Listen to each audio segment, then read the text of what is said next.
नमस्कार दोस्तों, मैं मैत्री सिंह आप सभी दर्शकों के सामने एक बार फिर से हाजिर हूँ गुरु संस्कार चैनल पर। दोस्तों, हिंदू धर्म ग्रंथों में अनेकों श्रापों का वर्णन है।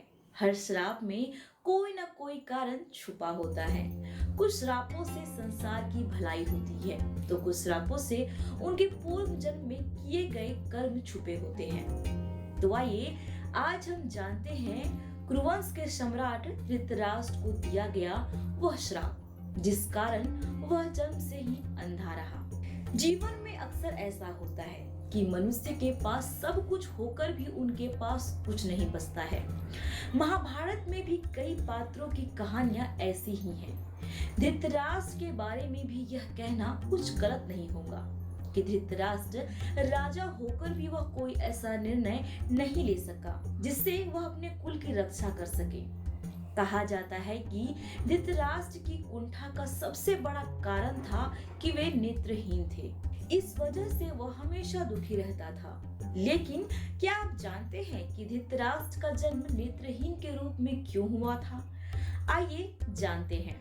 शांतनु और महारानी सत्यवती के दो पुत्र थे, विचित्रवीर्य और चित्रांगद। चित्रांगद अल्प आयु में ही एक युद्ध में मारे गए थे और विचित्रवीर्य काशी की राजकुमारी अंबिका और अंबालिका से विवाह करने के कुछ समय बाद ही बीमारी से पीड़ित होने के चलते मृत्यु को प्राप्त हुए। चूंकि विचित्रवीर्य की मृत्यु हो गई और अंबिका और अंबालिका अभी संतानहीन थी, तो ऐसे में वंश बढ़ाने का संकट महारानी सत्यवती को परेशान किए जा रहा था। तब उन्होंने महर्षि वेदव्यास से उस समस्या का निराकरण करने के लिए कहा। महारानी की बातों को सुनकर वेदव्यास जी ने उनके पास एक प्रस्ताव रखा, जिसे सुनकर महारानी मान गई। इसके बाद वेदव्यास ने अंबिका और अंबालिका से संभोग कर संतान उत्पन्न की। लेकिन तभी एक घटना घटी। जब वेदव्यास जी अंबिका और अंबालिका से संभोग कर रहे थे, तो उनके शरीर से तेज निकल रहा था। उस तेज को अंबिका सह न सकी और वह अपने नेत्र को बंद कर ली। यह घटना वेदव्यास जी ने महारानी सत्यवती को बताया और कहा कि अंबा से उत्पन्न होने वाला पुत्र अंधा होगा। इसके बाद जब वेदव्यास अंबालिका के पास गए तो वह भय से पीली पड़ गई। इस पर वेदव्यास जी ने सत्यवती को बताया कि अंबालिका से होने वाली संतान पांडु रोग से ग्रसित होगा। तब महारानी को अत्यंत दुख हुआ। उन्होंने अंबिका को पुनः पुत्र प्राप्ति के लिए वेदव्यास जी के पास जाने को कहा, लेकिन अंबिका महर्षि के तेज से काफी भयभीत थी। उन्होंने अपनी जगह अपनी दासी को भेज दिया। उस दासी के गर्भ से वेदांग में पारंगत महात्मा विदुर का जन्म हुआ।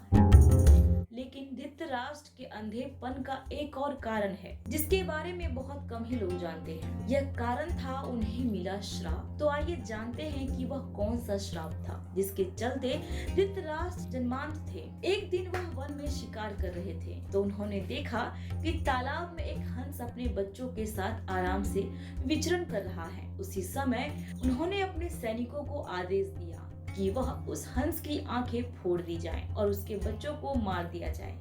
राजा की बातों को सुनकर हंस के जोड़े अपने बच्चों के साथ तालाब में भागने लगे, लेकिन सैनिकों ने उसे पकड़कर उसकी दोनों आंखें फोड़ दी और उनके बच्चों को मार डाला। हंस मरते हुए धृतराष्ट्र को यह श्राप दिया था कि जिस तरह उसके नेत्रों को निकालकर उसका जीवन समाप्त कर दिया गया, उसी तरह अगले जन्म में तुम अंधा पैदा होगे और जिस तरह तुमने मेरे बच्चों को सैनिकों द्वारा मरवाया है, उसी तरह तुम्हारे पुत्र को भी सैनिकों द्वारा ही मृत्यु प्राप्त होगी। इतना कहकर उस हंस ने अपनी प्राण को त्याग दिया। नेत्र न होने की वजह से धृतराष्ट्र को जीवन भर अपमानित होना पड़ेगा। साथ ही उसके सामने ही उसके सारे पुत्रों की मृत्यु हुई, लेकिन वह नेत्रहीन होने के कारण वो चाहकर भी अपने पुत्रों का मुख नहीं देख पाया। हंस का दिया हुआ ये श्राप धृतराष्ट्र के अगले जन्म में फलीभूत हुआ और नेत्रहीन होने के कारण धृतराष्ट्र को जीवन भर अपमानित होना पड़ा। तो दोस्तों, महाभारत से जुड़ी आज की यह कथा आप सभी लोगों को कैसी लगी, आप हमें जरूर बताएं। और हाँ दोस्तों, हमारे गुरु संस्कार चैनल को सब्सक्राइब करना ना भूलें, ताकि मैं आप सभी लोगों के सामने महाभारत से जुड़ी रोचक बातें ला सकूं। दोस्तों, अब आप में दीजिए इजाजत।